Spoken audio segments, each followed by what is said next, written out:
आपको, मैं तमाम कलीसियाओं में जाता रहता हूं, आराधना करने की का जो प्रशिक्षण आपको मिला है, परमेश्वर का हम आराधना करें, उसकी स्तुति करें, मतलब ईश्वर कौन है उसके गुणों का वर्णन करें। और इसलिए क्या है ना कि परमेश्वर के गुणों का हम वर्णन कैसे कर सकते हैं, जरा सा मैं देखूं आप लोग कितना जानते हैं। आप लोग जानते हैं ईश्वर के बारे में, मैं आपका टेस्ट नहीं कर रहा हूं, लेकिन फिर भी मैं आपको केवल प्रोत्साहन दे रहा हूं। हाँ, बोलना शुरू करेंगे एक एक करके, ईश्वर के गुण बोलिए, ईश्वर के गुण बोलिए, फटाफट फटाफट। यस, जोर से बोलिए कि सुनाई भी दे भाई। सच्चा है परमेश्वर, हाँ। यीशु तू सच्चा, हम लोग गीत में भी गाते हैं ना। हाँ, नेक्स्ट। पवित्र है, महान है। हाँ बोलो ना बहन लोग, बोलो ये, अरे बोलिए, और बोलिए, और बोलिए, और बोलिए ना परमेश्वर के गुणों को, और बोलिए। सर्वशक्तिमान है, हालेलुया। इतना जल्दी जल्दी आप लोग बोल नहीं रहे हैं, दूसरे का इंतजार मत करिए कि आपकी आवाज सुनाई देगी कि नहीं सुनाई देगी। प्रभु सुन रहा है आपकी आवाज को। प्रभु के गुणों का वर्णन करिए, बोलिए ईश्वर कौन है, ईश्वर कौन है, बोलिए बोलिए बोलिए, ईश्वर कौन है। वो कहां पर लिखा है, वो बाइबल में लिखा है। जो लोग बाइबल पढ़ते हैं उनको मालूम है कि ईश्वर कौन है। Hallelujah, hallelujah. इसको कहते हैं प्रभु की आराधना करना। और इसका सबसे अच्छा तरीका है, हम लोग कैसे आराधना करते हैं, गीतों को गा करके आराधना करते हैं। क्योंकि गीत में क्या है, एक से एक गीत हम लोग गा रहे थे ना आज, हैं? और तेरा तू राज्य करे, तू राज्य करे सारी पृथ्वी पर, सारी दुनिया में तू राज्य करे। प्रार्थना में जो कुछ मांगा सब कुछ परमेश्वर हमको देता है करके बहुत सारे गीत हम लोग गा करके प्रभु की आराधना और स्तुति करते हैं। तो यहाँ पर क्या है कि यहाँ हम लोग डिस्प्ले कर देते हैं, गीत आपको दिखता रहता है और ये लोग गाते रहते हैं, तो आप आराम से उसको फॉलो करके गा लेते हैं। लेकिन आपको पूरा याद हो गया और सब के सब याद हो गए तो इसमें मुझे संदेह है कि आपको सारे गीत याद हो गए। फिर जो हमारी पुस्तक है गाने की, ये तो काफ़ी मोटी है और इसकी कीमत भी होगी और शायद ये आउट ऑफ प्रिंट भी है अभी, और आप खरीदना भी चाहेंगे तो आप इसको खरीद नहीं सकते हैं। लेकिन मैं क्या करता हूँ कि मैं अपने साथ कुछ छोटी पतली किताबें रखता हूँ गाने की। ये देखिए, ये जो कि है कन्वेंशन गीतावली, भाई कुछ भी नाम हो सकता है, कम एंड प्रेस, पतली पतली किताबें हैं। ये नाम से ही मालूम है हिंदी के गाने हैं। इसके अंदर क्या है, इंग्लिश के गाने हैं।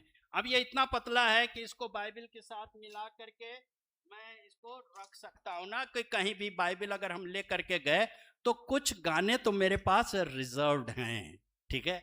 पूरा इतना मोटा भी नहीं लेकर के चलना है, मुझे शायद याद भी नहीं है। अगर यूट्यूब का सहारा लें कहीं पब्लिक प्लेस में तो उसमें एडवर्टीजमेंट पहले आने लगेगा, जो नहीं चाहिए। पूरी आराधना का माहौल ही खराब हो जाता है। तो फिर क्या करना है, कुछ पतले छोटी किताबें आपके पास। मैं आपके लिए, सबके लिए छोटी छोटी पतली किताब लाया हूँ आज। हाँ, पुरानी जरूर है लेकिन गानों में ताकत वही है जिस समय वो नहीं थी। हालेलुया। दाऊद कहता है कि तूने मेरे मुख के अंदर एक नया गीत दिया है।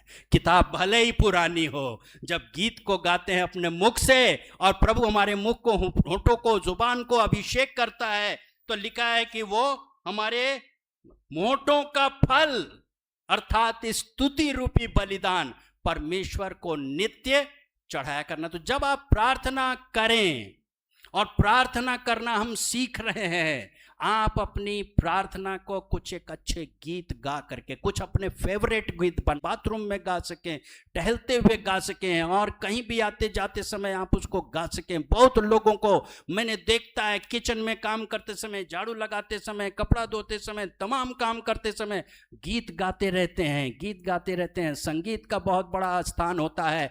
हमारे जुबान से कौन सा गीत निकल रहा है? क्या हमारी जुबान में कोई गीत है?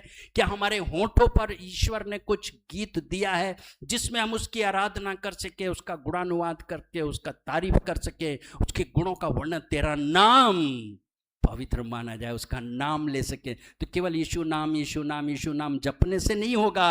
उसके नाम में बड़ी गंभीरता है, वो उसके नाम में बड़ी गहराई है, उसके नाम में बहुत जो कि है वो अर्थ छिपा हुआ है। एक एक नाम पकड़ करके अगर आप मेडिटेट करेंगे, आपकी प्रार्थना जाने कहाँ से कहाँ निकल जाएगी और आपको समय पता भी नहीं चलेगा। तेरा नाम पवित्र माना जाए, मतलब कि अपनी प्रार्थना को आराधना के साथ इस्तेमाल स्टार्ट करिए और कुछ गीत गा करके प्रभु की आराधना करिए। नंबर 2, तेरा राज्य आए और तेरा राज्य आए। आप निकालिएगा लूका रचित सुसमाचार उसका 11 अध्याय और वहां भी 2 पद के बिल्कुल आखिरी में क्या लिखा हुआ है, पढ़ेंगे कोई जन?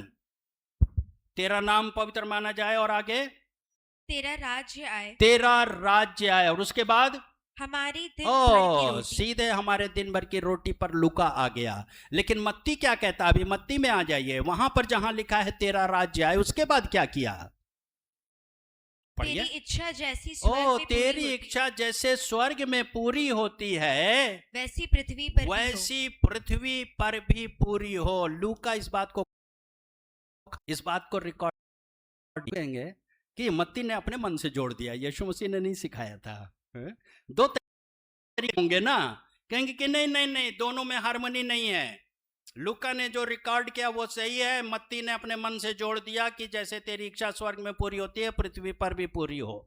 कुछ लोग कहेंगे कि नहीं, ये जो कि ओमिशन है, मतलब कि भूल है, एक चूक है, मानवीय चूक है, लूका उसको रिकॉर्ड करना भूल गया। अरे भाई, दोनों जगह बाइबल में लूका ने भी किसी से सुन करके ही लिखा। लूका सीधे तो प्रभु यीशु मसीह का चेला नहीं था। याद रखिए, जब हम ये कहते हैं कि बाइबल परमेश्वर का वचन है, इसका मतलब कि बाइबल डज नॉट गो वर्बटाइम, कि एक एक शब्द परमेश्वर से सुन करके लोगों ने लिखा नहीं, ऐसा नहीं है। यही अंतर है बाइबल में और कुरान में, क्योंकि वहां पर वो उसको वर्बैटिम मानते हैं, मतलब कि खुदा ने एक एक शब्द बोला और उन्होंने उसको लिखा। लेकिन यहां पर परमेश्वर के भक्त परमेश्वर की आत्मा से प्रेरित होकर के बोलते थे और लिखते थे। तो याद रखिएगा कि भाषा और शैली, स्टाइल जिसको कहते हैं, वो मानवीय थी। इसलिए पौलुस की पत्रियों का स्टाइल अलग है और पतरस की पत्रियों का स्टाइल अलग है। पौलुस की वोकैबुलरी अलग है, शब्दावली अलग है, और पतरस की शब्दावली अलग है। मतलब जब परमेश्वर ने अपने वचन को मनुष्य के ऊपर प्रकट किया कि ये लिखित रूप से लिखा जाए, और जब उसने मनुष्यों को इस्तेमाल किया तो मनुष्य को टाइपराइटर नहीं बनाया, उसने मनुष्य को मनुष्य रहने दिया। इसलिए मनुष्य के जो शब्द थे, जो उनकी अंडरस्टैंडिंग थी, जो उनकी फिलॉसफी थी, जो उस समय की जो वर्ल्ड व्यू था जिसको हम कहेंगे, वो सब चीजों का समावेश है। और मैं आपको बताऊं कि इसमें ह्यूमन वीकनेस का भी समावेश है, मानवीय दुर्बलताओं का भी समावेश है। जबकि सभोपदेशक का लिखने वाला कहता है सब कुछ व्यर्थ ही व्यर्थ है, तो परमेश्वर ने इसको लिखा जाने दिया, क्योंकि परमेश्वर का वचन केवल परमेश्वर का प्रकाशन नहीं है, लेकिन यह हमारा और आपकी भी तस्वीर है। जब हम बाइबल को पढ़ते हैं तो हमको अपनी तस्वीर उसमें दिखाई देती है,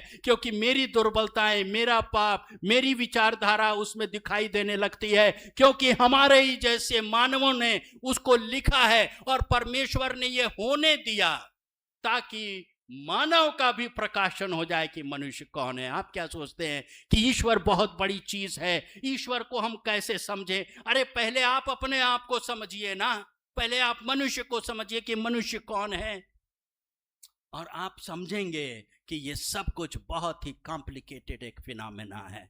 परमेश्वर का धन्यवाद हो जिसने अपना वचन हमको दिया, जिसी के अंदर हम मनुष्य के रूप को भी देखते हैं, इसी में हम मार्गदर्शन भी पाते हैं और हम परमेश्वर का ज्ञान भी पाते हैं। इसलिए जब मत्ती कहता है तेरा राज्य आए, ये मेन टॉपिक है, हेडिंग तेरा राज्य आए, let your kingdom come, thy kingdom come, तेरा राज्य आए। आपको मालूम, प्रभु यीशु मसीह के प्रचार की शुरुआत यहीं से हुई थी।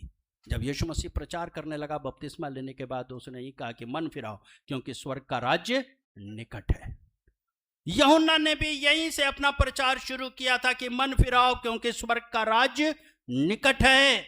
और कई बार चेलों ने यीशु मसीह से पूछा कि तू कब राज्य फेर देगा। यीशु मसीह ने कहा कि परमेश्वर का राज्य तुम्हारे मध्य में है। स्वयं प्रभु यीशु मसीह, परमेश्वर का राज्य आए। हम प्रार्थना, यीशु मसीह हमको सिखा रहे हैं, प्रार्थना करो ना। तुम क्या लिस्ट लेकर के बैठे हो, मेरे सिर में दर्द है, मेरे कमर में दर्द है, मेरे पेड़ी में दर्द है, क्या तुम्हारी प्रार्थना की लिस्ट है? अरे प्रार्थना यहां से शुरू करो, प्रभु तेरा राज्य आए। सबसे पहले उसके राज्य के लिए प्रार्थना करना। और यीशु मसीह ने क्या कहा? उसके राज्य और धर्म की खोज करो तो सारी, अरे ये लिस्ट की जरूरत नहीं है, प्रेयर लिस्ट की जरूरत नहीं है, केवल उसके राज्य और धर्म की खोज करो तो ये सारी वस्तुएं तुमको मिल जाएंगी। बोलो प्रेम से प्रभु यीशु मसीह की